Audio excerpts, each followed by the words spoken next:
I think most people know me as a fun, goofy girl, which is very much me. But they also say that the funniest people sometimes have the most tragic backgrounds, and I would say that's true for myself as well.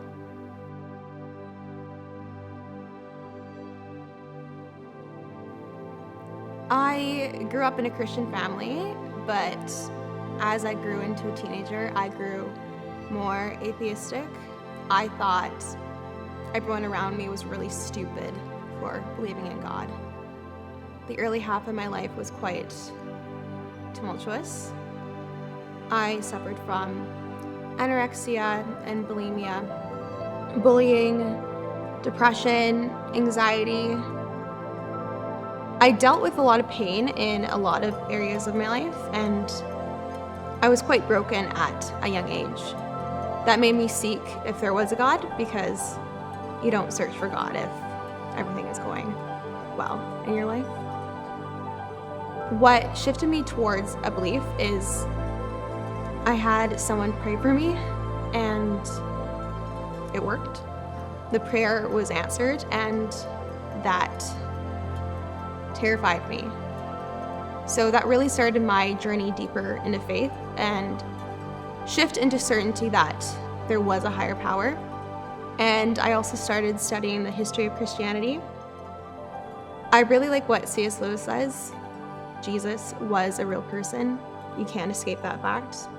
But it's up to you to decide if he was a crazy person or if he was who he says he is.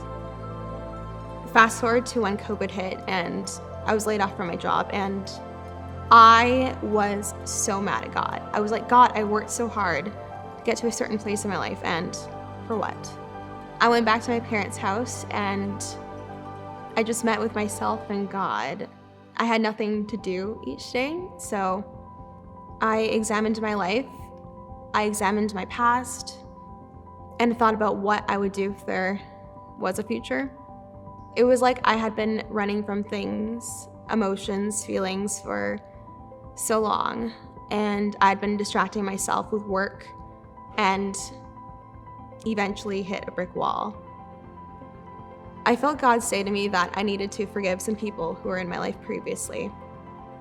And I was like, God, no, I can't do that.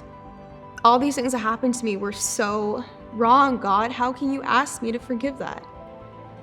I felt him say to me that, yeah, it was wrong.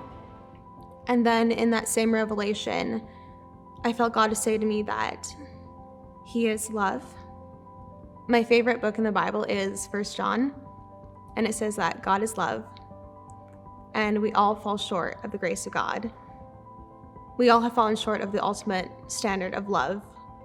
And I felt him show me times in my life where I had missed the mark of love, times where I'd been cruel or selfish or did the wrong thing, and I needed to apologize for those as well.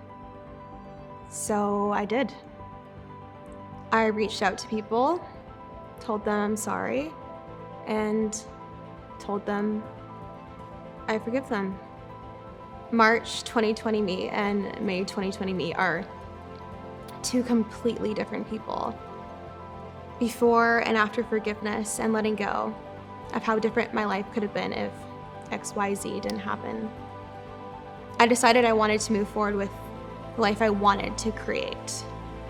It was like God needed to help me tie up old ends to my life to be ushered into an even more beautiful, lighter phase of life. I can't even tell you the opportunities and blessings that have poured into my life since being obedient to God and forgiving in every aspect of my life. I got a new job in the middle of the pandemic when everyone else is being laid off. To me, that's a miracle. I've always hated the phrase, everything happens for a reason. No, it doesn't. Not everything happens for a reason. Bad things happen because people make bad choices that deeply affect one another. However, I do believe in a God whose main character trait is redemption. And he can bring beauty out of ashes if you let him, of course.